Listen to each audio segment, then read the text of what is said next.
ప్రభు అయిన యేసుక్రీస్తుల వారి ప్రశస్తమైన నామంలో ఈ ఉదయకాలము షార్ట్ వీడియో చూస్తున్న మీకందరికీ ఉదయకాల శుభములు, వందనాలు తెలియజేస్తూ ఉన్నాను. దేవుని వాక్యాన్ని చదువుకుందాం.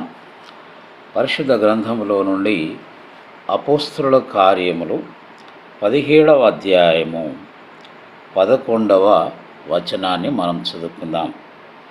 వీరు తెస్సలోనికలో ఉన్నవారి కంటే ఘనులయుండిరి గనుక ఆసక్తితో వాక్యమును అంగీకరించి పౌలును సీలయును చెప్పిన సంగతులు అలాగున్నవో లేవో అని ప్రతిదినము లేఖనములు పరిశోధించుచు వచ్చిరి.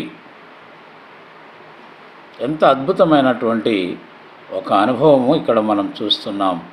ప్రియ సహోదరి సహోదరులారా, వీరు అనే మాటతో ఇక్కడ ఈ వచనం ప్రారంభమవుతుంది.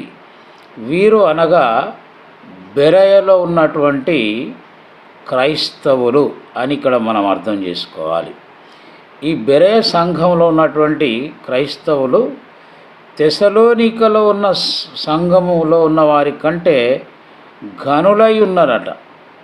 వాస్తవానికి ఆ దినాల్లో తెస్సలోనికలో ఉన్నటువంటి సంఘస్థులే ఘనులుగా ఎంచబడినటువంటి వారు, అన్ని సంఘాలకు మాదిరిగా ఉన్నవారు.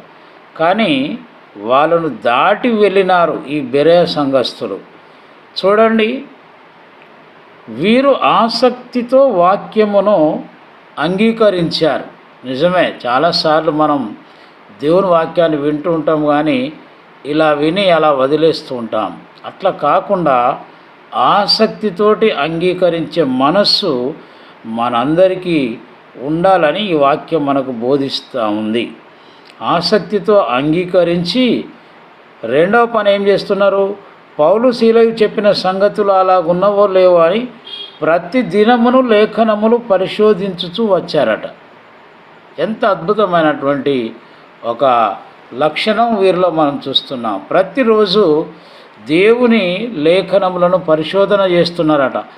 అసలు ఈ దైవజనుడు చెప్పింది వాస్తవమా కాదా అని వారు లేఖనంలోనికి వెళ్ళిపోతూ ఉన్నారు. ఈరోజు మనము అలా చేస్తూ ఉన్నామా? ఎంతోమంది ఈరోజు అబద్ధ బోధకులు వచ్చి వారికి నచ్చినట్లుగా వాక్యం చెప్పి వెళ్ళిపోతున్నారు. అలాంటప్పుడు మనం పరిశోధన చేయాలి, అది సత్యమా కాదా అని తెలుసుకోవాలి. అట్టి కృప పరిశుద్ధాత్మ దేవుడు మనకు దయచేయునుగాక. అందరికీ వందనాలు.